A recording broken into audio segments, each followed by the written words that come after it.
Welcome back to the channel, dear viewers. Tonight, we delve into a tale that uncovers deep family grief, accusations of betrayal, and a looming legal battle.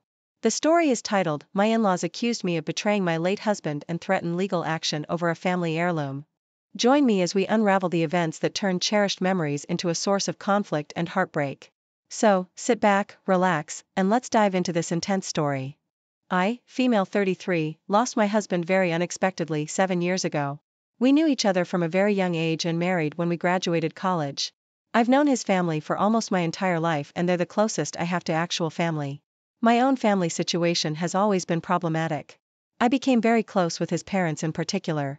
I will still call them my in-laws, and we supported each other heavily through the grief process. We didn't have children before he passed, but we were trying. I began slowly dating again 4 years ago, mostly casual dates and nothing serious. In-laws were broadly supportive. I told them I was ready to date and they said okay but didn't want to know the details. As a result, I only ever spoke about my dating life vaguely and infrequently to them. Around the same time, I got a big promotion and began to spend a couple of months a year in Paris for work, global issue permitting. Then 1 year ago, I met Armand, male 38, and started my first serious relationship since being widowed. Given Armand lives in Paris, our relationship is based there. While we have traveled quite a lot together, we have yet to go to the US together. He hasn't met my in-laws but I have told them I'm dating someone. Around Christmas, we found out I was pregnant. This was a total surprise as we weren't trying. We've since decided that I'll move to France permanently instead of splitting my time between the US and France so we can raise a family together. Unfortunately, it isn't really possible for Armand to move to the US. He works in the art industry and his studio and backers are all Europe-based. I told my in-laws and they were deeply upset. They said I was depriving them of their only opportunity to have a grandchild. My husband was an only child. Then they accused me of moving on too quickly and not loving my husband. In the end, we had a huge argument and they demanded that I leave all my husband's belongings from our apartment, his clothes, personal effects, etc. to them when I moved to Paris. They also demanded my engagement ring, which is a family heirloom. They said that they should have these because while I've moved on, he'll never stop being their son.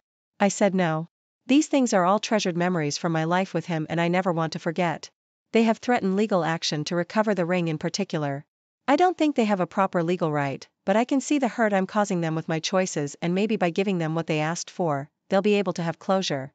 Am I the idiot for continuing to refuse? Then they accused me of moving on too quickly and I stopped reading right there. So, he passed away 7 years ago and they say she's moving too fast. What happened to OP and the in-laws is horribly unfair and tragic, but after 7 years, OP deserves to find love again. The in-laws really should see a therapist to address this. You are not the idiot. You didn't divorce your husband. He passed away.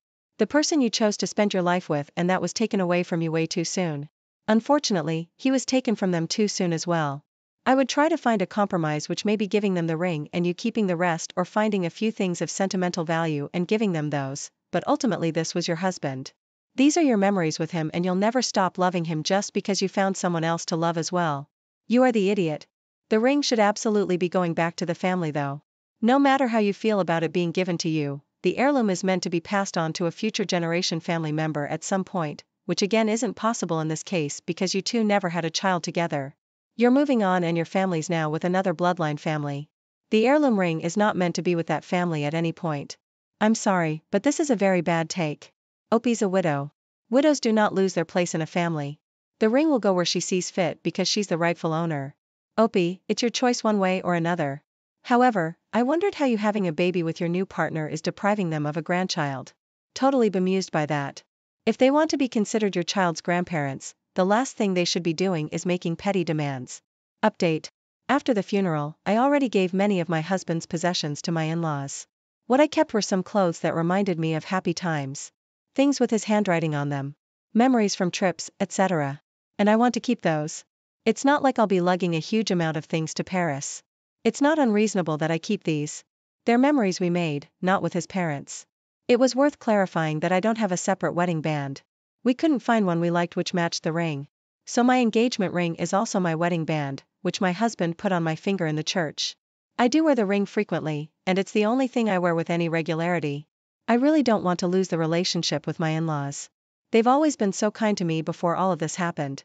For example, I've been spending every major holiday, like Christmas, etc., with them for the past decade. but neither do I want to bend to their unreasonable behavior. Moving to France and going completely silent isn't an option. I do want to repair the relationship in the long term. Ultimately, I'd love them to visit us. My 25 male stepdad has a gardening business. It's normally just him, but my brother 18 has been a big help and worked for him a lot over the years. The clients love my brother. He has a good work ethic and gets the job done properly and quickly. On the other hand, my stepbrother, 29, has worked for our stepdad a handful of times. Unfortunately, every time his work was sloppy and slow, and he spent the majority of his time on the phone, so stepdad never hired him again.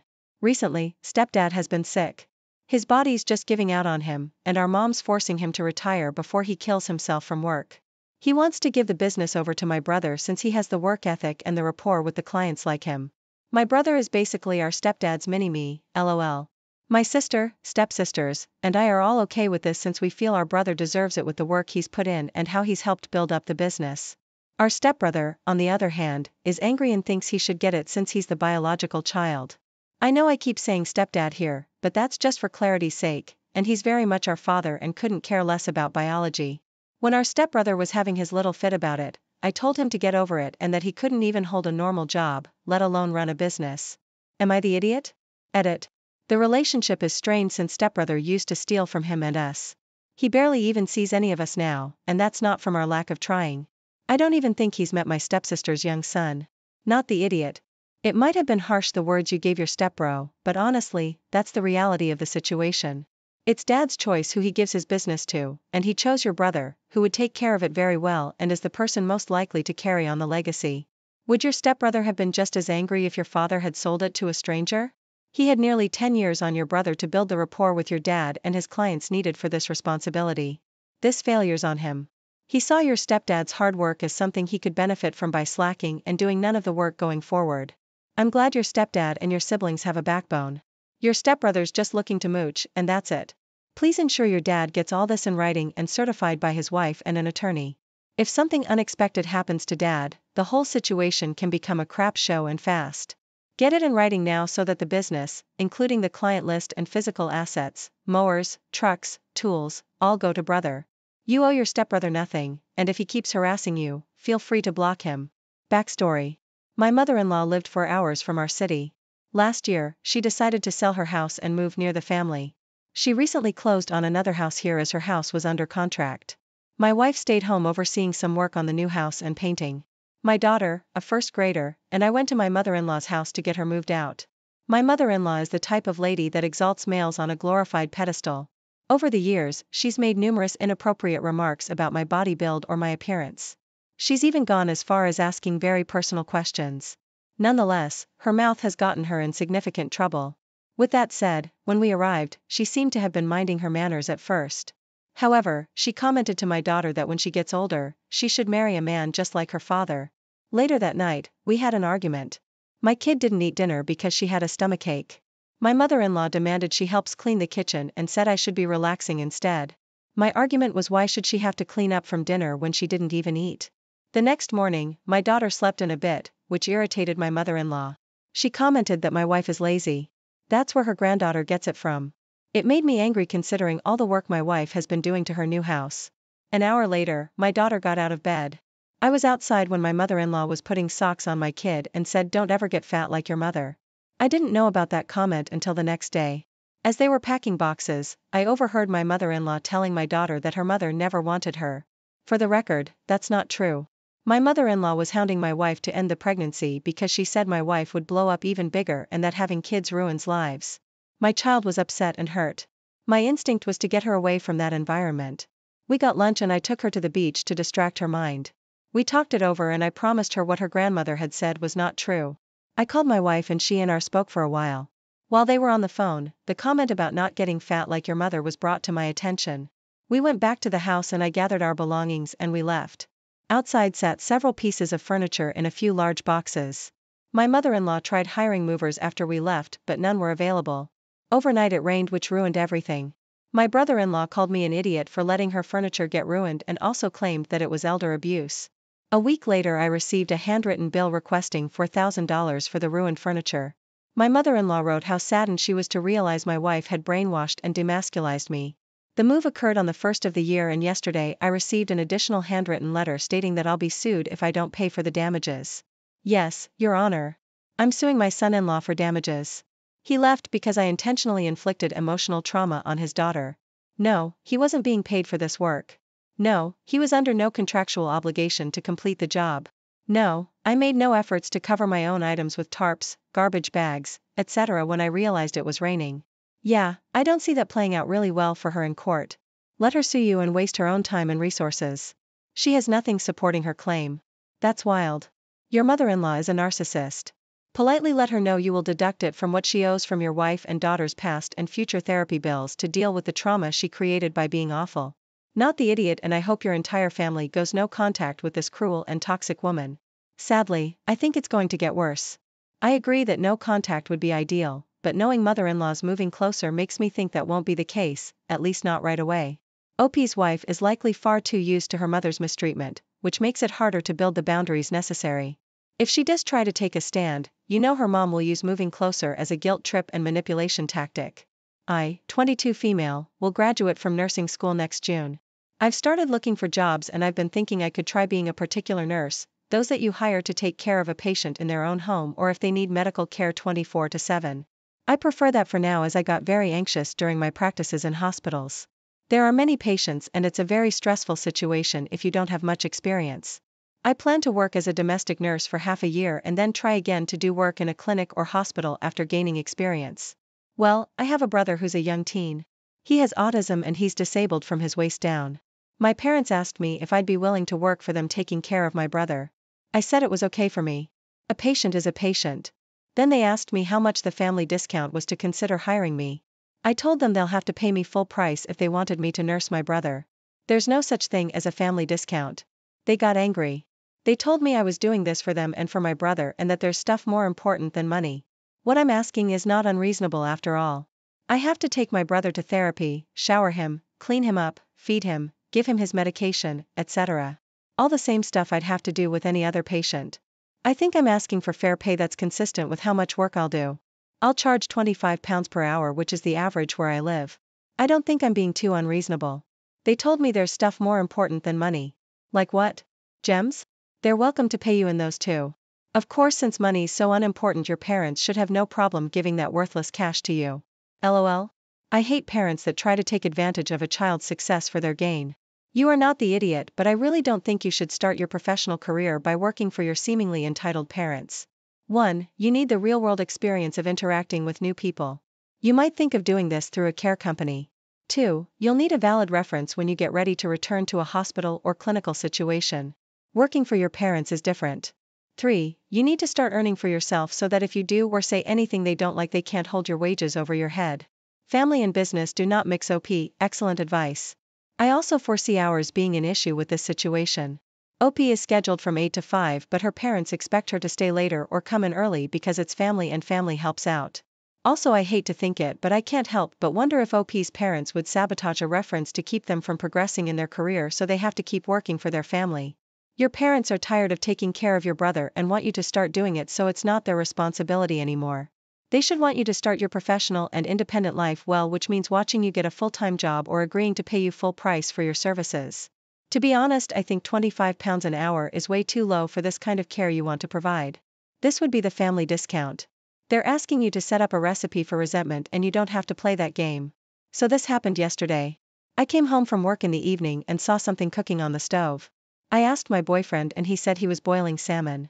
I was taken aback, like completely. I asked him to repeat what he said and he so casually said it again. I was like, EW, who boils salmon? He made a face and didn't reply. I told him it wasn't right and that I never heard of salmon being boiled like an egg and water type of boiling. He said it was all right and he liked it cooked that way. I called him dumb for this, to which he reacted by snapping and saying, "Who the heck says I can't boil salmon?" I said, "A common sense." He replied, "Screw common sense. I bet it's no longer common sense to eat an apple from an apple tree in this time and age." We had an argument and he started ignoring me, saying he felt hurt and disrespected when I called him dumb. He's now waiting for an apology. Am I the idiot? I called my boyfriend dumb because he likes his food cooked differently than I do. I actively sought him out, insulted him based on something that had zero impact on me and demanded he fights back, and now he feels disrespected. I think he should apologize. Ah, wow, you are the idiot. A massive one at that. This. OP sitting here like what idiot boils salmon while high-class restaurants are off poaching salmon and charging top dollar for it. OP is acting like a spoiled toddler who's only been raised on chicken nuggets. Poaching/boiling salmon is very much a thing. It's funny you're getting all bent out of shape and upset when you're the one who called him dumb. Oh, Gordon Ramsay, he didn't even ask you to eat it. He cooked it for himself. He likes it and it's cooked so food safety is not an issue either. Mind your own business. OP, don't call people names, especially people you love. He feels hurt and disrespected because you use disrespectful language while criticizing his perfectly acceptable choice. You owe him an apology and to change your behavior. And that, dear viewers, is how an attempt to move forward led to an unexpected and painful family rift.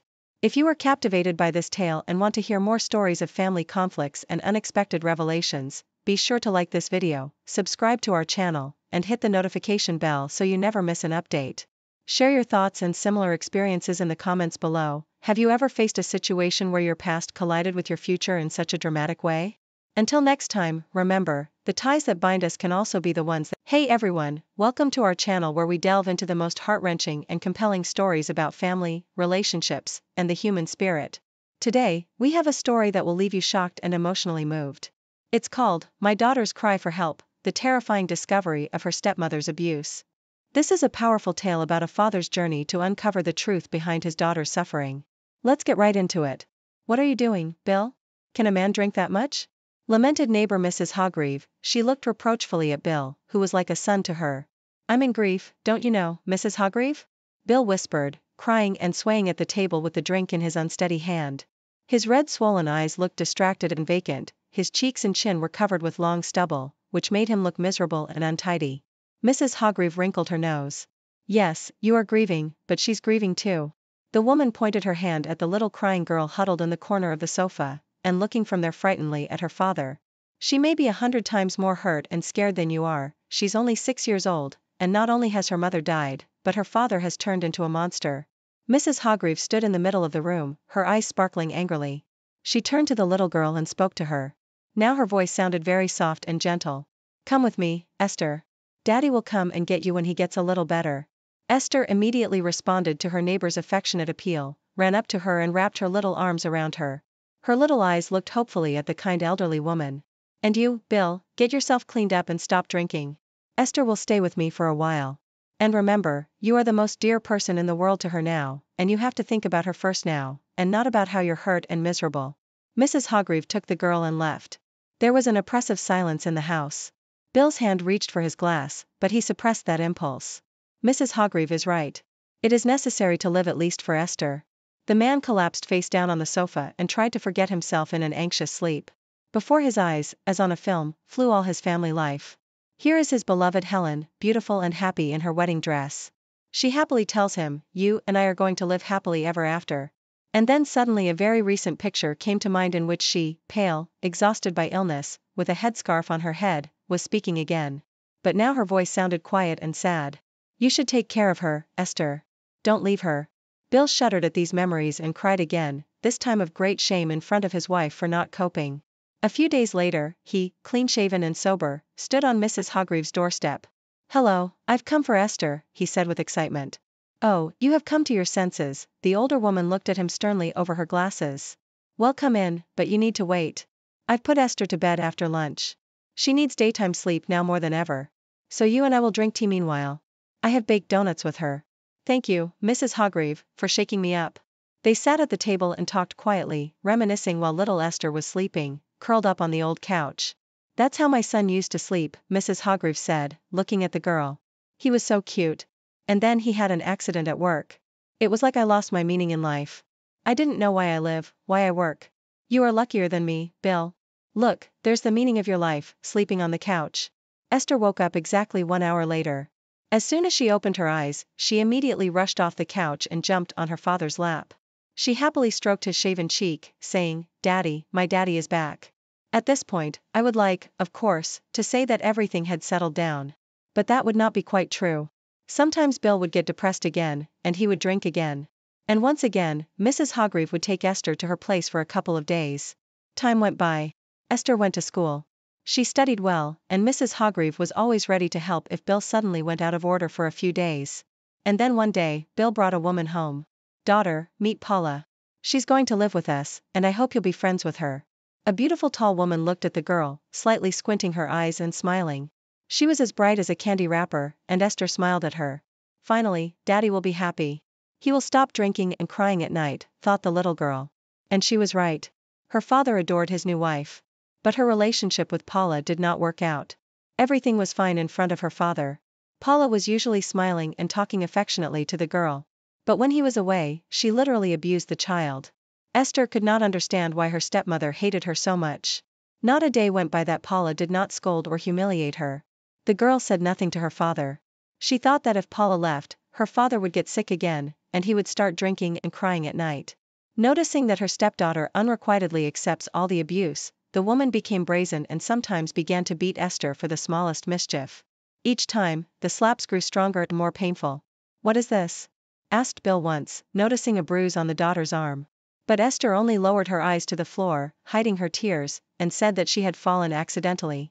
She saw her stepmother looking at her triumphantly and haughtily, standing at the window and folding her arms across her chest. After that incident, Paula, remembering how her husband had found bruises on Esther's body, was now smarter and tried to beat her so that no marks were left. The little girl became thin, pale, and cried a lot. But still, she kept hiding the reason from her father. Then Bill decided to ask his wife about everything. "Paula, there's something wrong with Esther. Maybe she's sick," he suggested. "What's wrong with her? She should be punished. She's rude and lazy, doesn't even wash a cup after herself. She just mocks me. I treat her with all my heart, and she looks at me like a wolf." The whole time, Esther looked at her stepmother with her eyes goggling. She had no idea it was possible to lie like that. Esther said her father sternly, "What's going on? Why don't you listen to Paula? What do you want?" But the girl could not say anything. In shock, her eyes instantly filled with tears. "I want to go to my mummy," she finally shouted and ran to her room and stayed there until morning. It probably would have lasted a long time, or rather, as long as Esther's health could stand. But once again, Mrs. Hargreave intervened. She purposely spotted Bill rushing to work. "Hello, Mrs. Hargreave." The man was pleased to see his neighbor. "You've completely stopped coming to see us. In vain, both me and Esther are really missing you." "Oh, I tried to stop by the other day to get to know your wife and to talk to Esther, but right then I had to go home." "Why?" wondered Bill. "If I tell you, you wouldn't believe me anyway. You'd better come home early from work. Best when Esther comes home from school. You'll see everything with your own eyes." Bill was on his way to work, and his heart was not in the right place. There was something in his neighbor's words that made him uneasy, prevented him from thinking about anything else but what was going on at his house while he was away. Why has a good, obedient girl become frightened, withdrawn and worse at school? Paula says Esther is silly, but she isn't. She's always been praised at school, thought the man. A little later that day, Esther had barely come home from school when her stepmother met her at the door with a wet towel in her hand. "Well, come in, you poor thing," she hissed threateningly. "So, you want to go to your mother? Well, I'll give you such an opportunity. She's probably waiting for you there, you ungrateful little wretch." She slapped the girl on the back with a wet towel with a kind of rage. Esther cried, screaming in pain. "Stop it at once." Suddenly heard Bill's voice from the threshold. He decided to take his neighbor's advice after all, and what he saw made his hands shake. "Bill, darling, I didn't do it on purpose. She just drove me crazy. Let's give her to your mother or to an orphanage. It's not my fault." "I don't know why she makes me so angry," shouted Paula. "Are you crazy? An orphanage? I'll put you in jail. I never thought you were capable of such a thing." Bill rushed to his daughter. "Honey, tell me where it hurts. Forgive me, my little one." Esther hugged her father tightly around the neck and cried loudly. All the tears she had not cried for all that time were rolling out of her eyes in a hail of tears. Mrs. Hargreave quietly entered the room and looked with unconcealed contempt and hatred at Paula, who was packing her suitcase. "People like you should be imprisoned or isolated from society for life," she said to Esther's stepmother. But the woman only smirked in response. "It's not my duty to take care of other women's children." "So why did you marry him? You knew he had a daughter, didn't you?" resented the elderly woman. "Are you really that silly? I just thought I'd eventually persuade Bill to put the girl in a boarding school." "Get out," shouted the man, still continuing to hold the girl close to him. "Otherwise, I'm not responsible for myself." Paula, with her head held high, rattling her 2 suitcases, walked away. Bill held Esther in his arms for a long time, saying, "Forgive me, my dear, that I didn't see or hear anything. You've been through so much. Remember, you must always tell me if you have something that worries you. I'm your daddy, and I'll do anything to make you happy." You're my joy, you're my life, and I love you more than anything in the world. And I love you very, very much, Daddy. A child psychologist worked with Esther for a long time afterward, and now the girl is fine. Bill did not marry again after this incident. It was enough for him once. He says that his daughter is dearer to him than anyone else in the world. And Mrs. Hargreaves is still helping them in the neighborhood. If this story touched your heart, please give this video a thumbs up and share it with others who might need to hear it. Don't forget to subscribe to our channel and hit the bell icon so you never miss a new story. We'd love to hear your thoughts and experiences in the comments below. Thanks for watching, and stay tuned for more. Welcome back to the channel, dear listeners. Tonight, we dive into a tale that touches on family dynamics, cultural clashes, and the explosive drama that ensued when wedding plans went awry. The story is titled, My Fiancé Demanded My Sister Stop Using Skin Brightening Cream for Our Wedding, and the Family Drama Exploded. This is a story that will keep you on the edge of your seat, as we unravel the events that turned a joyful occasion into a battleground of emotions and beliefs. So, sit back, relax, and let's begin. My fiancé doesn't like skin brightening cream. She never uses it, but she also doesn't usually say anything about other people using it either. So I was surprised when she told me she didn't want my sister to use it for our wedding and asked me to convey the message. My sister always uses skin brightening cream for any big event, especially if she's photographed, so I know she's planning on doing so for our wedding. My fiancé said she hates skin brightening cream and doesn't want the use of it immortalized in our wedding photos. She said my sister should understand because this is a small family event and the photos will only be seen by our close family and us. She said it's not unusual for brides to have requests about the wedding party's look. She would know better than me, so I agreed. Asking my sister didn't go over well. My sister was furious and said I had no say over her skincare routine. She said she'd use whatever product she wanted and if my fiancé had a problem with that, she could uninvite her. My fiancé said fine, but then my sister won't be a part of the wedding party or in the photos. My mom and sister are furious about this decision and don't want to work with me at all, telling me to get my wife under control because she's being ridiculous. I would think my sister would want to make us happy on our special day and be willing to compromise, but did I ask for too much? Clarification: the cream changes your skin so that you look fair, more like a white person than a brown one. It isn't makeup. It fades over time, so you need to keep applying it and it can make you sick. My fiancé hates it because she's seen it give friends and relatives skin conditions and other illnesses and because women who use it say women who don't are ugly. My fiancé thinks we should be proud of our brown skin because our race has accomplished so many things. That's why she didn't want its obvious use in our photos. My fiancé wants my sister to not use it for a month. You are the idiot. Your fiancé sounds incredibly unreasonable and controlling here. Is this the only thing she's been like this over? Assuming your sister isn't painting her face like a straight-up clown. It's none of your fiancé's business what she puts on her skin. The amount of insecurity it takes to avoid being outshone in photos is incredible. You need to spend some time reflecting on whether you want to deal with this long term. Right? Like I assume skin brightening works similarly to a spray tan.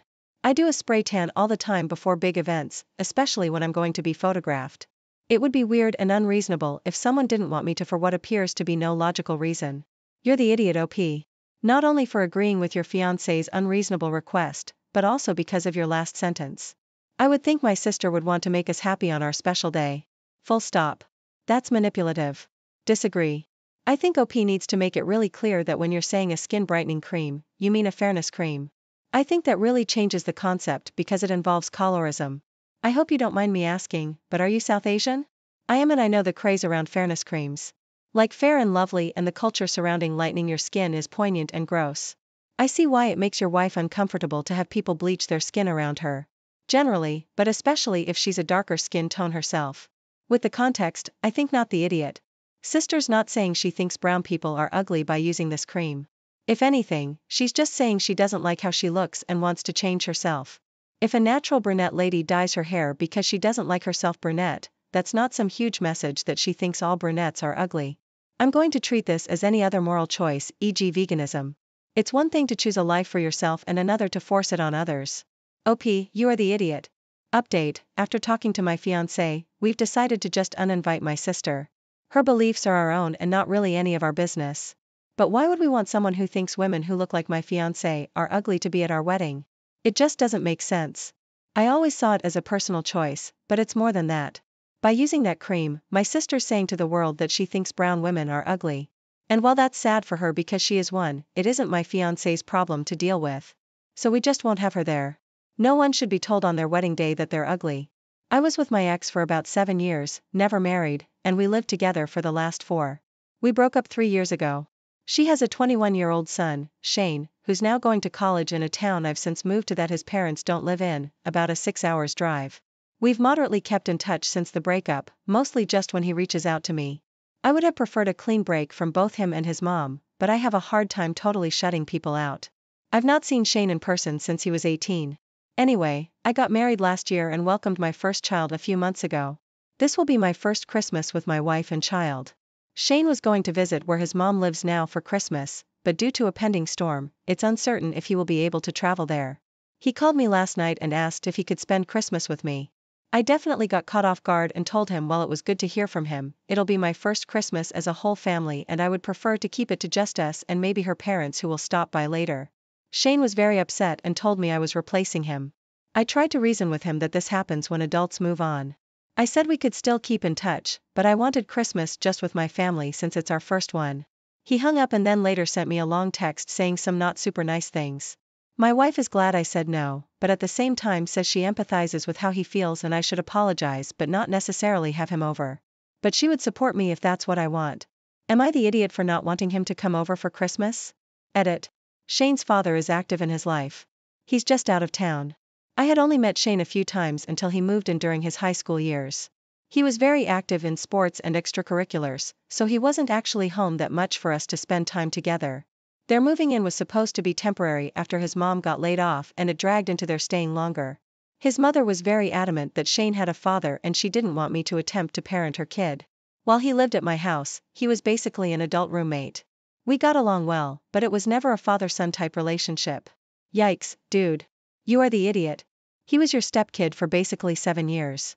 He's stranded for Christmas. Would it seriously hurt you if he came for Christmas? I'm grossed out by this, not gonna lie. If virtually anyone with whom I have a stable relationship asked if they could come to my house for Christmas, I would say yes because it's Christmas. So you're obligated to keep in touch with someone for the rest of your life? Just because you were around for their formative years? I think it's highly inappropriate to keep in touch with the children of your exes, especially if you don't have an emotional attachment to them.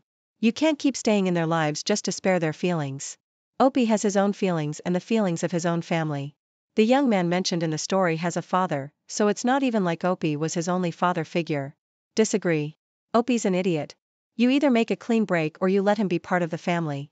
You basically choose neither and this is why you have this issue.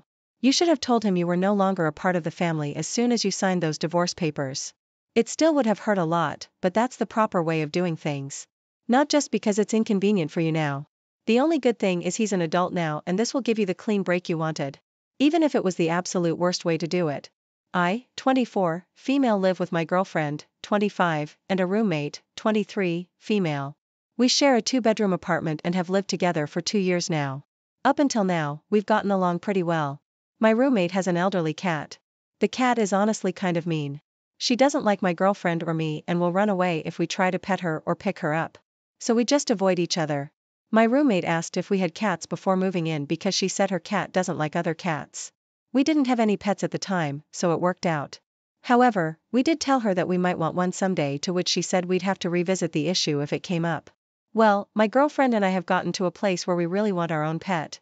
We saw a kitten at the shelter and fell in love with him. We got the okay from the landlord and brought him home last week. His name is Banana Pudding. Our roommate is furious with us. She told us that we were aware that her cat doesn't like other cats. I told her honestly that it was unfair of us to tiptoe around her cat and that we were allowed to have our own pets as long as the landlord was okay with it, which he is. She couldn't expect us to never get a pet or to cater to her cat's needs 24/7. The conversation ended there. Unfortunately, things have escalated because her cat hisses and swats at Banana Pudding just for existing. She's honestly pretty aggressive, which is a big issue in my opinion. Our kitten is very friendly and sweet and causes no problems. We asked our roommate to keep her cat in her bedroom since she's elderly and aggressive. She refused and hasn't been speaking to us. She says we're huge idiots and even got some mutual friends to take her side. If her cat is so aggressive and uncomfortable, it's her responsibility to live alone. It's gotten so bad that my girlfriend is crying and considering taking the kitten back to the shelter. Here I am to get an outside perspective because I don't know what to think now. Am I the idiot? You are the idiot. You can't just show up with a kitten and be all, your cat has to stay in your room now. What kind of narcissism is that? The older cat was there first and your roommate warned you that he didn't like other cats. Instead of having any conversation, you just brought home a kitten and now expect an elderly cat to be confined to one room for the rest of his life? You are most indeed the idiots here. That cat deserves to live out his life in peace. And if you want to keep your kitten, you better go find somewhere else to live. Your roommate has every right to be angry and you're out of line. Also, you're an idiot for not properly introducing the kitten to another cat and vice versa, which could be a large part of the problem. And the spontaneous adoption, they sound so immature. The older cat is not mean just because it doesn't like to be picked up or petted by you. It's a pet with its own preferences. Which is completely normal. You're not a good pet owner. His name is Banana Pudding. It sounds like you wanted a cuddly toy because it's cute. Both cats are living beings with emotions and territory. This place is their home, which you've turned into a place of stress and danger for both of them. Oh, and when Banana Pudding loses an eye, you have no one to blame but yourself since you put that poor kitten in that situation. Same with the elderly cat. It deserves to roam too. Update. My roommate and I have talked. I apologized to her for being selfish and ignorant and for putting her cat in an uncomfortable situation. She forgave me and said she'd be happy to help do a proper introduction between the kitties. She said that if we do things slowly and carefully, her cat might be able to accept Banana Pudding. For now, our kitten will be staying in our room for the introduction process. She also taught me a little about cat body language and guys, her cat came and sat in my lap. She even purred. My roommate is a very kind and forgiving person and I'm very thankful that she chose to forgive me after I was such a huge idiot to her. I think things are going to work out. Thanks everyone for your advice and criticism. My boyfriend, 33, and I, 29, female, have been living together for the last year and a half, together for 2.5.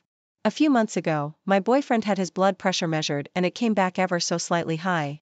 He's a very healthy weight for his height, tall and thin, but muscly from work as a diesel mechanic.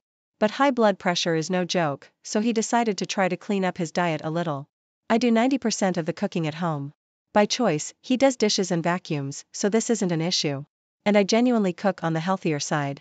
I'm only 5 feet 3 inches and slim and athletic, so I focus a lot on healthy proteins. So we eat a lot of proteins and veggies and I like to play around with different sauces and things to make it interesting. I feel like the meals I make set a strong foundation for an overall healthy lifestyle. My boyfriend loves my cooking and always brags to his friends about what we eat. Suddenly, my boyfriend decided he doesn't want to eat salt in the things we eat at home, at all. I can't work with that. We've never used salt excessively in our diet, so asking me to cut a healthy amount from our meals just seems ridiculous. I do too much cardio and strength training and don't want to have a sodium deficiency, because my boyfriend suddenly decided we can't have salt in breakfast or dinner, meals we eat together.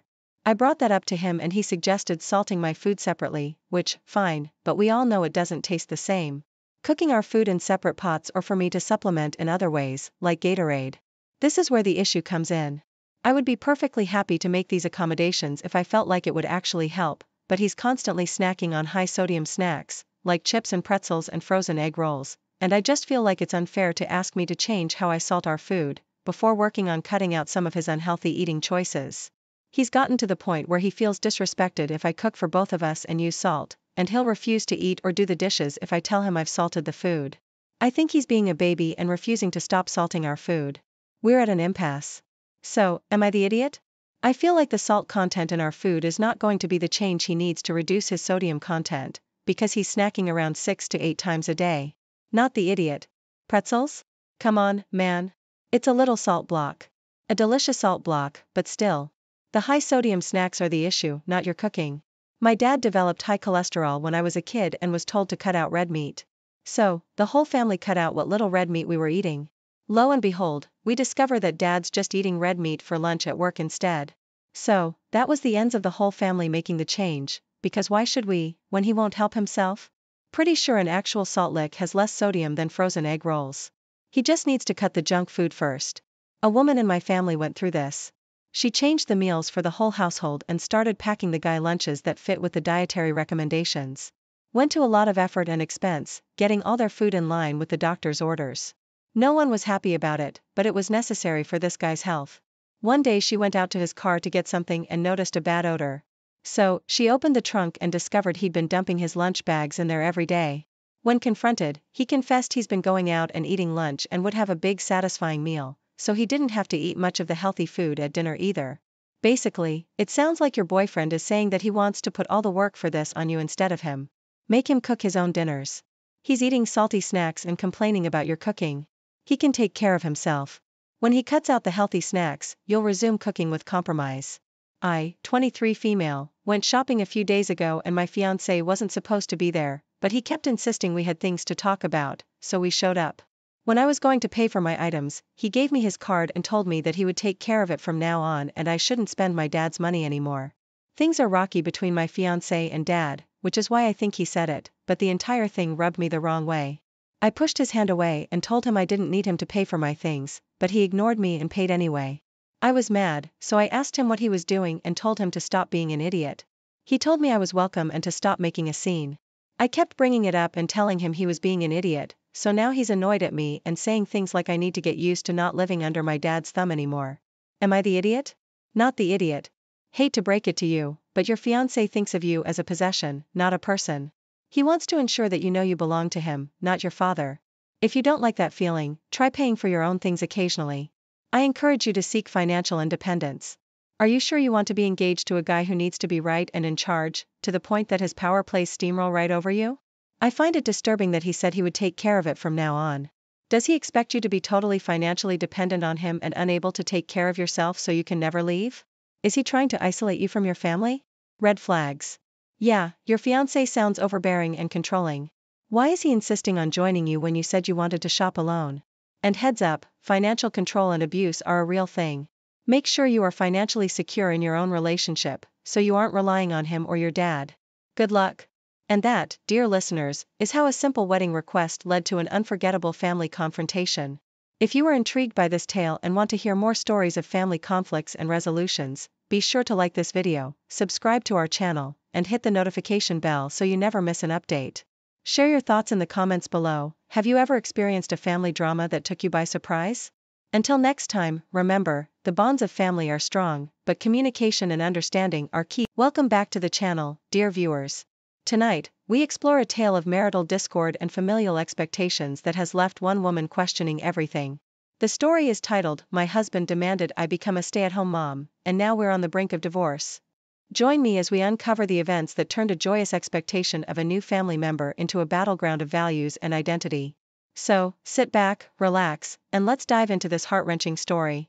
Okay, I already know it sounds bad, but I, 35 female, and my husband, Jeff, 37, are currently expecting a boy, his first child, my second. I got pregnant with my first when I was 18, and his dad was never in the picture. I work as a substance abuse counselor, and I love my job. However, this is where it gets tricky. My job offered me 8 weeks of PTO for when I have our son. I was so happy because I didn't want to return to work right away. Jeff and I got together when I turned 30, and he moved in with me because I own my house. We just got married this year and have talked about childcare multiple times, so he knows I don't want to be a stay-at-home mom. Well, I'm due in November, and he just brought this idea up. I was baffled because we've already talked about this, but I guess my mother-in-law and sister-in-law believe I should stay home with our son as a mother and a wife. I just don't understand where their opinions come in because I already know where they stand. Both stayed home with the kids. All 3 of them sat me down to have this talk, and they wanted me to focus on the kids, cleaning up the house, making dinner, and all of that. But I already work and do those things. Well, mother-in-law decided to throw it in my face that I never got to be a stay-at-home mom because I was a single mom going to school and working, which she's not wrong, but it made me angry that she brought it up. I told them that I work so hard to give my son a good life, and having another baby doesn't change my decision to keep doing something I love, and that if they all want someone to take care of the house and kids all day, Jeff should be a stay-at-home dad because I make more money than him, and it would make more sense for him to stay home instead of me. It turned horrible after that. I got yelled at by mother-in-law and sister-in-law that it's not his role as a father to do those things, and that he's the man of the house and should be the one making money. Jeff just stood there not saying anything, and I blew up and reminded all of them that it was my house, not his. I kicked mother-in-law and sister-in-law out, and Jeff was so mad at me that he went with them. He said he won't come back till I apologize to all 3 of them. So, am I the idiot for not wanting to be a stay-at-home mom? Nope, not the idiot. OP, you make more, it's your house, your in-laws are dinosaurs, and your husband just proved that he doesn't have your back. Bonus, here's your to-do list for tomorrow. 1. Change locks. Number 2, make an appointment to see a family lawyer about custody, parenting time, and child support in your jurisdiction.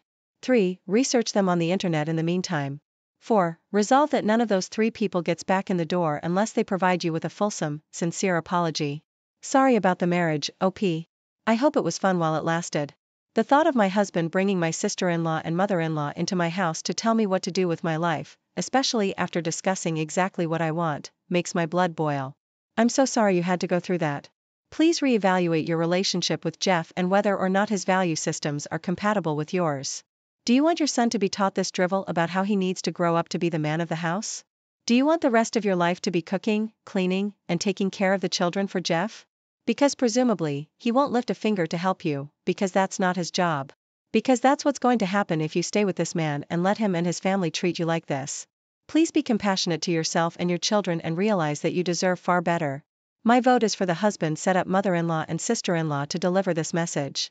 And he didn't do it with the goodness in his heart of having the baby have a stay-at-home mom. He did it so OP would take care of him like his mom used to. Flags everywhere. Update. It's currently 1:15 a.m. and Jeff just called me. He informed me that he cleared out our joint bank account and deposited it into his account. Bill money, savings for future trips, and grocery money that he's been thinking. And the only way he'll come home is if he can be responsible for all the finances. And I put his name on the house too. I said absolutely not and hung up. I've already reached out to my boss and I'll be working from home via virtual meetings. I'll be calling and talking to attorneys tomorrow morning to see what my options are. I didn't let Jeff know I'd be home, so I'm sure he'll try to stop me. Where I live, real estate developers have started snatching up family homes, bulldozing them, and building enormous $2 million houses on plots of land. Unfortunately, the houses also stick out horribly in terms of aesthetics. Think single-level brick homes with 3-level gigantic white and black boxes in the middle. My home's been in the family for several generations. We've always been known for having a large, beautiful garden. We invited over kids to help with gardening. We gave away so many veggies. We'd hold parties, etc. It's been a neighborhood treasure for years. Until developers snatched up the lot next door, bulldozed it, and erected an enormous house that blocked the light to most of the garden. Many of us tried to fight it with the city, but everything was denied. It was heartbreaking. Our neighborhood has been changed forever. This was a link to my family, and I almost have had to go through a grieving process for it. The new owners moved in and were not welcomed warmly by the people in the neighborhood. I avoided them for as long as possible. Other than politely waving or nodding, it was a young couple in their early 20s. We finally came face to face, and the woman asked if we could chat. She said she felt like maybe they'd done something wrong when they moved in, or if they weren't pulling in their trash bins or something, being too loud, etc., because people haven't been friendly. The guy says that he's surprised, considering it felt like a nice and somewhat affluent neighborhood. And given the price, he was expecting friendly neighbors. I asked if they had done any research about the area. They said that they moved from California, so no. I said that maybe that was their mistake. They said they didn't know what I meant, so I asked if they've ever looked in our backyard. They said yes, and they said they thought the garden was cute. I said yes. The garden that now has about half the sunlight than before your house was built was a neighborhood treasure. So the guy said, well, it's not our fault you built the garden there, is it? I said, well, you guys got what you paid for, $2 million for a house that everyone in the neighborhood hates. So I said I hoped it was worth it and wished them a nice day. When I told another neighbor about the exchange, she told me that she felt bad for them moving without knowing what they were getting into. Am I the idiot for telling them they got what they paid for? So you unloaded your pent-up anger at the developers, on the couple, who unwittingly bought the house. You are the idiot, OP. That couple did nothing wrong. They bought a house on the market. Now, if they had been the ones to buy the house or land from the previous owner, bulldoze it down, and then build their $1 million mansion, you might have a leg to stand on. But from what you say, the neighborhood is taking out their frustration and anger on an innocent couple. Yeah, but I do get why he'd be angry if instead of, oh, we're sorry, we didn't know about your garden, they decided to go with, it's not our fault you built your garden there. When it comes to this kind of mega home, I agree, but I also think places need to change. This is why most grad students live in someone's attic. Many old communities completely boycott any affordable housing, even as the population doubles or more. Mega homes for the rich don't help either, but I dislike the people who want their neighborhoods to stay the same forever, just as much. OP, they bought a house. Did you research the neighborhood? Is your garden a big thing so well known it's in the papers that those people could know about it without talking with the neighbors before moving in? And specific talks. And even then, they didn't design the house, just bought it. It's not their fault, and you are being angry at them as if it is. Also, if the size of your neighbor's house affects how you act, you might want to seek therapy. You take the cake today due to treating people like crap because they apparently stole your sunlight, and you're big mad about it. These people likely had no idea about your garden or what was there before the house they bought was there. It's not their fault that the house was built there. You want to be mad? Be mad at the real estate developers. That's the actual bad guy here, not the people who bought the house. I can't believe this became a conflict. With the weather being so nice, I decided it'd be nice to have a fun little dinner party. So, I invited everyone and their SOs if they had them. One of the SOs is Rick. I've always gotten along with him just fine, but he's one of those guys who tries to make the most bizarre things into his entire personality. The biggest one is that he's a huge garlic guy. He's one of those guys who makes a huge deal out of how he uses 400 cloves of garlic in a dish. I don't eat garlic. I have GERD, gastroesophageal reflux disease, from purging. And unfortunately, my biggest triggers are alcohol and garlic. I'm okay with cooked onions. For some reason, in the past 2 years, my sensitivity to garlic has actually gotten worse. So, I didn't use garlic in the dishes I made. Not a huge deal, right? I have a pantry full of other spices, and I'm not shy about using them. We were eating and I got some compliments on the food. It wasn't anything special, but Rick said he liked it, but felt the food was missing something, and asked how much garlic I used. I said I don't eat garlic, so I didn't include it. He scoffed and was like, how can you not use the most basic ingredients in most meals? That's why it tastes like this. He made a big exaggerated face and put the food down. He then asked why I'd have a dinner party if I had such a limited palate, and that he wouldn't have people over for Thanksgiving dinner if he was a vegetarian. I said, I have GERD, dude. Garlic triggers it. He pointed out that I was drinking alcohol. I said yes, I was in fact drinking one hard seltzer that I had flattened, and that these are the only alcoholic beverages I can drink, and that I also had one just in case my body changes its mind. He and I went back and forth until his girlfriend, the one who actually is my friend, told him to chill. Rick got louder and was laughing like, come on guys, am I really the idiot here? With his hands out. One of the other guys said it was a little weird, but not a big deal. Anyway, it's a month later, and Rick still won't drop it. Instead, he insists that it was an idiot and selfish hosting move to drink the alcohol, but not cook with the garlic, because garlic goes in everything. So, now I'm curious, and thought this would be a fun low-stakes question for you all. Am I the idiot? Why are you friends with this monumental idiot anyway? Someone whose entire personality seems to be about one tiny thing? Who thinks he's the food police? I'm a very keen cook, and garlic is inappropriate for many, many, many dishes. Not the idiot, of course. I'm also curious, doesn't he stink 24/7? OP should still invite him, but serve him garlic. Only garlic, several whole roasted garlic bulbs, and nothing else. Is that enough garlic for you now, Rick? And make sure you get a vampire costume for Halloween, for his benefit. Rick needs to get his garlic addiction under control. It's affecting his relationships at this point. If my ex so acted that way, not simply expressing a preference for garlic, but telling the host it was rude to omit it, I would be mortified. No joke. Possible grounds for breaking up, because who behaves that way? Not the idiot, open and shut case. My best friend and I have known each other since we were like 3, and we've always been super close. She's the first of us to get married, and I'm so happy for her, and was happy to be asked to be her maid of honor. However, she and I were not expecting her fiancé to consider my ex a close friend now that he's his groomsman. We knew that they kept in touch after I broke up with him, but we had no idea they were friends. What's even worse is that my ex is using this as a way to try and force his way back into my life. She warned me when she found out, and I agreed to one night out with all 6 of us, my best friend, her fiancé, and their bridesmaids and groomsmen. I was paired with her fiancé's brother, the best man, and my ex with her sister, a bridesmaid, but he would not stick around her sister at all. He kept coming over to me. He tried to get me to take him back, and he joked that we should just go and hook up. He touched me a few times, and I had to brush him off. He was just intense. Our breakup happened a little over 2 years ago.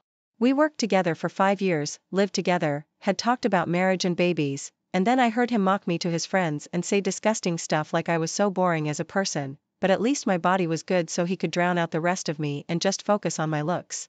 He mocked me for being sensitive. He also mocked that I had low self-esteem from my childhood relating to my family and told them details only he and my best friend knew. My best friend asked her fiancé if there wasn't anyone else. He told her that the 2 of them got so much closer in the last 2 years and that he truly considers him his closest friend now and so on. He said we should be able to deal with being around each other for a few hours.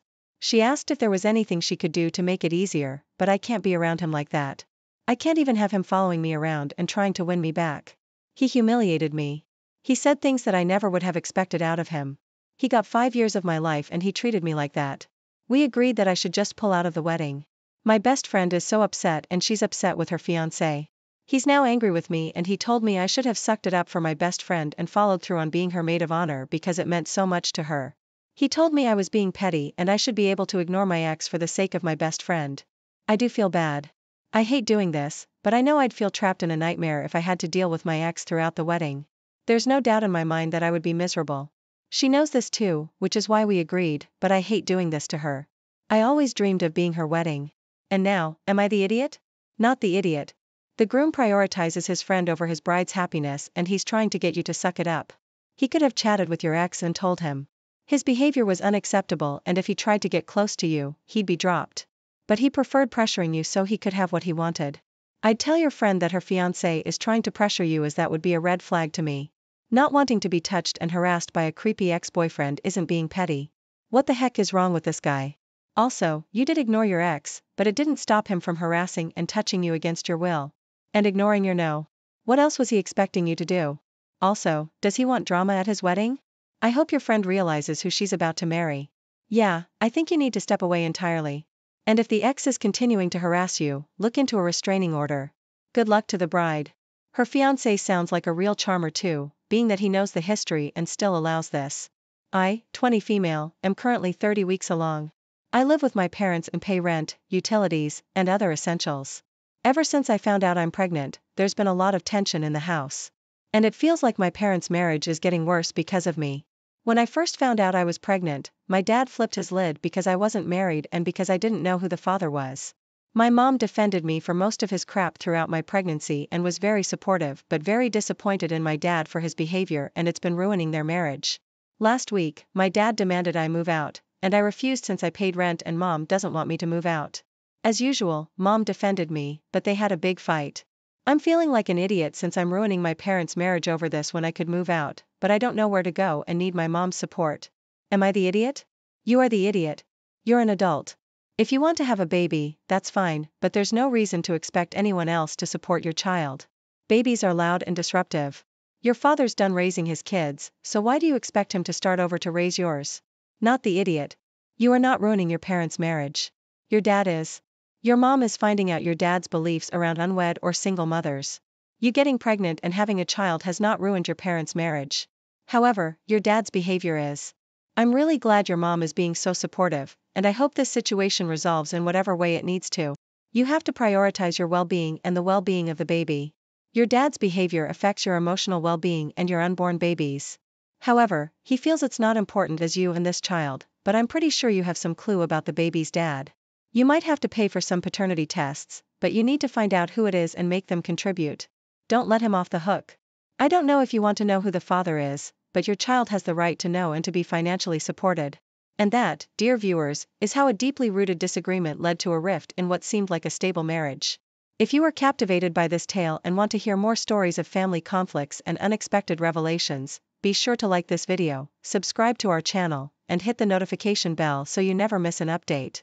Share your thoughts and similar experiences in the comments below. Have you ever faced a situation where family expectations clashed with your personal values? Until next time, remember, staying true to yourself is crucial. Welcome back, everyone. Today, we're diving into a story that highlights the struggles of parenting and the fine line between fairness and discipline. Imagine being caught in the middle of a sibling rivalry where one child's desire for equality turns into threats and chaos. This is a gripping tale of a mother who faced a tough decision when her daughter threatened to destroy her brother's belongings if he didn't share. Let's unravel this nerve-wracking story titled, "My daughter threatened to destroy my son's belongings if he didn't share, so I grounded her. Am I the bad parent?" Let's get started. We recently got 2 horses. My younger daughter, a young teen, wanted them, as she's been learning to ride. My older daughter, nearly adult, was against them. She's much more apprentice-y and didn't want to deal with the mess and chores that come with horses. But we told her it wouldn't be something she'd have to deal with, and that her younger sister promised to take care of all of it. Well, recently, the older daughter's been disrespectful at home and staying out too late, and her grades have been slipping. We warned her to shape up, but last week when we heard that she'd been needlessly insulting her younger sister while I was out running errands, I told her that she'd be cleaning out the stable each day for the next week, as punishment, and that her sister would get a break. She got upset and offended and said we promised she'd never have to go in there or scoop horse poop.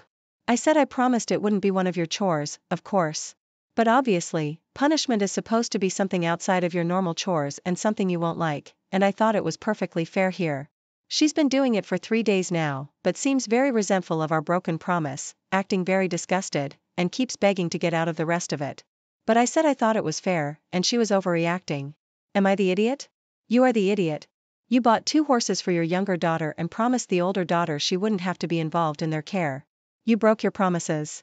There were plenty of adequate and appropriate punishments available you could have given your daughter for staying out late and letting her grades slip. Are you deliberately trying to stir up resentment between the 2 sisters? Because this is how you get resentment between 2 sisters. Exactly. Horses are a pretty big gift. Does your oldest child get the same treatment as your youngest child? It could be resentment building up and causing her to act out, and being forced to take care of her sister's huge gift will only worsen the resentment. I was wondering the same. Horses are a huge gift. After the purchase price, there's still upkeep, vet bills, farriers, tech, and food, and not just 1 horse, but 2. My child used to ride, and even leasing a horse cost a small fortune, but buying 2? OP, have you given the older daughter a comparable gift? This whole story reeks of favoritism. I bet money the older one hasn't gotten anything but increased chores, so the precious perfect golden child doesn't have a thing to do.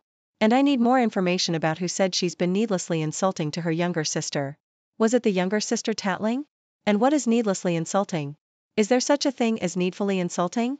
And isn't that part of sibling squabbles, being needlessly insulting? And I'm sorry should suffice for that indiscretion, in my honest opinion. Your oldest daughter isn't the golden child, obviously, so you want her to be Cinderella. I, 28 male, have this friend, Charlotte, 29 female. Charlotte and I go way back. We were at a bar one night, and we just happened to get into a small argument about something personal. So, we spent a few minutes just bitterly drinking, and not talking to each other, when this weird guy walked up between us, and started saying awful things to her. Charlotte kept glancing at me, and by the expression on her face, I could tell that she was completely frozen, and wanted me to help her out. However, I was still bitter about our little disagreement, so I turned away from her, pulled out my phone, and surfed the web. That guy talked to Charlotte for about 5 minutes, and said the weirdest stuff. I couldn't help but glance back at Charlotte, and it looked like she was almost about to burst into tears. I decided that enough was enough, and I told the guy to take a hike. We got into a verbal fight, but the guy eventually left.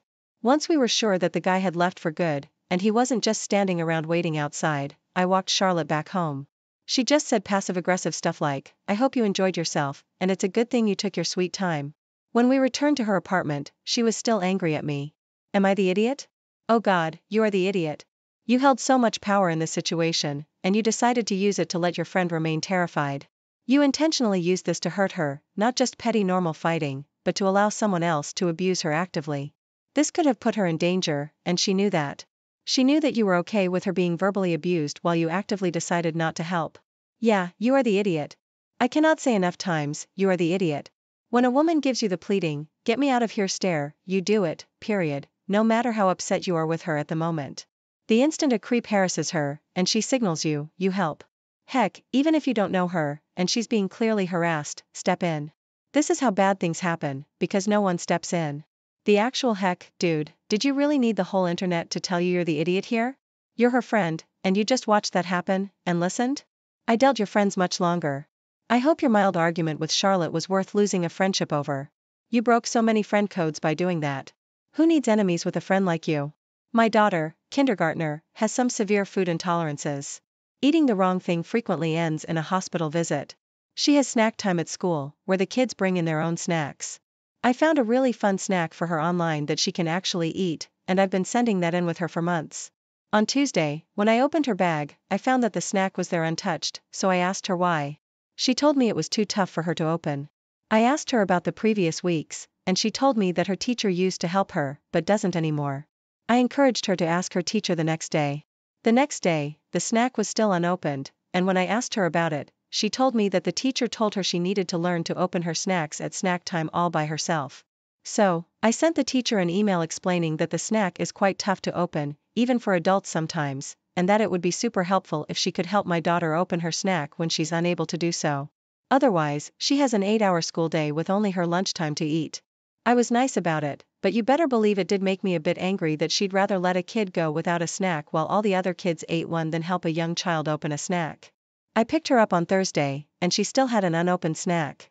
At this point, I called the teacher to ask what was going on, and she said that their goal for the last few months of kindergarten was to promote independence, and that she couldn't do that if they had to hold the kid's hand at every turn. She said it might help if I sent my kid in with a normal snack instead of such a bizarre, difficult to open one. She's very aware of my daughter's food intolerances. At this point, I politely thanked her and called the principal, asking him to move my daughter to a different classroom. I said that it was very inappropriate to emphasize that my daughter's snacks weren't normal enough, given that she could not live a normal life. I wish I could give her some Cheetos or a pack of cookies like the other kids get, but I can't, and I just wanted my daughter to have something a little bit more fun when all the other kids were eating those things. She moved rooms, but her previous teacher sent me a message about how I've really made things difficult over a snack. Apparently, they've started an investigation and are monitoring how she interacts with the kids. Two of the moms that she knows better than me commented in the moms group chat that the way the teacher was treated in regards to this is completely unfair, and that a child's food issue shouldn't be their teacher's issue to deal with. So, am I the idiot? Should I just send in a different snack? Edit. I asked a couple of times why I can't open the snack before school. For some reason, the school policy is that the snack has to be a single-serve item in a sealed package and not in a Tupperware container, and it won't allow repackaging. Also, kindergartners are not allowed to carry scissors, no exceptions. Not the idiot. If they're making requirements of how a snack is packaged, then they're responsible for ensuring said packaging is open for the child if the child has difficulties opening it, regardless of food intolerances or allergies. This has nothing to do with teaching kids independence. Yeah, I don't think letting a kid miss out on the snack time that everyone else gets when her mother gets her a snack that agrees with the school policy teaches anything other than discouraging her from asking for help in the future. This teacher sounds lazy or entitled. I can't believe some parents are taking her side. Also, for the teacher to contact you afterward and complain about your concerns was really unprofessional. I teach high school students who need help with opening stuff sometimes or fixing things, and sometimes I ask them for help too. While I understand the need for teaching independence, I feel like this was a weird hill to die on due to dietary restrictions. Also, I hope you've screenshotted the conversation of the mothers moaning and shared that with the principal, as that shows the teacher's been gossiping. A coworker started to develop feelings a month into knowing me. Let's call him Gray. It may not be something too deep, so I was flattered. I told him I wasn't interested since I had just gotten out of a long-term relationship. A month after this rejection, Gray asked me to be his girlfriend. Again, I rejected it. He said it was cool, but he'd appreciate it if I didn't cut him off. I didn't, as he was a nice friend to have. I had to reiterate to him more than once after this that there was no chance I was reciprocating the feelings at all. One day, one of my closer coworkers let me know that Gray would ask her what my plans for the day were, and if I had any, he'd ask her where I'd be going and who I'd be with. He'd also ask her if I was hanging around any other male coworkers. One time when we were out to lunch with our team, our boss gave us the rest of the day off. That meant we'd be free to go home or hang out after lunch. I told everyone I'd be off home, as I was too tired. He offered to bring me home, and I declined. He snapped and started almost begging me to bring me home, but I just kept declining. He said then, "Fine, let me book you a taxi," and proceeded to type my address correctly when I knew for a fact that I never gave him my address. I was majorly uncomfortable at this point. He's done weirder things over the past year, stalking my family on social media, memorizing usernames of my closer friends on IG. He even found an old account I wasn't using anymore, shipping products he bought online directly to my address, even getting in a taxi and following me home. When I confronted him about it, he said he was just ensuring I was safe. Last week, while preparing to go home, it started to rain, so he insisted on bringing me home on his motorcycle. He followed me around the office saying, "Please let me bring you home." We were around other coworkers, but I snapped at him and told him to screw off and leave me alone in a relatively high voice. A coworker who was aware of the stories I told above overheard and told me I didn't have to react that way. I talked to a non-coworker friend about it, and he told me that this might be Gray's way of winning me over. Now I'm worried that I'm just viewing him as annoying and stalkerish because I didn't reciprocate the feelings and went off on him when he was being kind. Am I the idiot? Not the idiot. I'd say report him to HR. Stay away from him. He thinks he's Superman. See what he has on? That's not a cape. That's a frigging red flag. Also, screw that idiot coworker who told you not to react that way. They obviously don't understand or care about your situation, if they know the stories and expect you to always be calm. Majorly angry at that scene extra. Anyways, report him. Tell your family about him so that they can be aware and beware of him and his presence. Get a dog if you don't have one. Keep some self-defense stuff. This could escalate as time goes by. Do not give him a chance. This. OP, you're being stalked. Go to HR. Let them know you only want him to talk to you about work. He's not to offer you a ride home. If you see him follow you home or near your house, you will get a restraining order. Tell them if the company can't handle him, you're going to the police. And before you go to HR, I would write down everything that's happened, even if you don't remember the dates. Then I'd make a copy for them and for you. The most concerning part of this story is that he knows your address, but you never told him. Following you home is unacceptable and grounds for a restraining order in some jurisdictions. I'm sure he thinks he's winning you over, but that doesn't make it okay. This is way over the line, not just some awkward workplace flirting. Oh, I doubt he thinks he's winning her over. At this point, it's just pressure to get her to break and to give in while making that effort to be seen as having good intentions. The scene with the taxi was a power move. I know where you live and I need to illustrate that you don't get your own choice here. Either way, I know you're home. OP, you're in a very dangerous situation. You need to make HR aware and start documenting these instances so you have evidence to take to the police. This is going to get much, much worse before it gets better. Update. I've told my coworker, the one he asked about my plans, if she would support me in bringing this to HR. But it turns out she's already kind of tipped them off at his behavior. By this, I mean she's mentioned it vaguely to a friend from HR because she didn't want to get ahead of me. And HR said that the complaint had to come from me for them to be able to do something about it. So she would be supporting me in filing a complaint. Thank you all for your concern and for pulling me out of downplaying the situation. My son, Henry, divorced his wife, Rachel, a year ago. Their divorce wasn't exactly messy, but it wasn't easy either. I stay in contact with Rachel for my granddaughter's sake. My granddaughter's a preteen and Rachel also has another daughter, Amy, 3 years older than my granddaughter, who's not my son's child. She was from a past relationship Rachel had. Now, the thing is, Amy grew up calling me grandma for pretty much her whole life. I treated her exactly the same as I did my biological granddaughter. I'd always take candy for both of them, give them both a little bit of pocket money and hugs and love, and still do love Amy as much as I do my granddaughter. As far as I'm aware, she's my second granddaughter. When my son and his wife divorced, I stayed in contact with his now ex-wife to contact my granddaughter, and Amy has her own mobile phone. I also have her phone number and stay in contact with her occasionally. She still calls me grandma as well. I didn't think this would be a problem. However, last week when it was Amy's birthday, I gave Rachel some money to buy her a present for me. She was thankful, bought her a gift, wrapped it, and sent me a picture of her opening it. Later that day, my son came around to visit me, and my phone rang. Amy called to say thank you for your birthday present. My son told me he found it inappropriate for me to talk to his ex-wife and her daughter when she was not my granddaughter. He said I have absolutely no reason to be in contact with either of them, as I see my biological granddaughter regularly, and that she's the only whose family. So, his ex-wife and Amy, who are no longer family, have no reason for me to be in contact with them. I disagree, as I only speak to Rachel about my granddaughter, and I speak to Amy as, for the last 10 years, I've been treating her exactly the same as my biological granddaughter. It would be unfair now to no longer have contact with her, after so long. Am I the idiot for staying in contact with them both? I don't feel like I'm doing anything wrong. I never discuss my son with either of them.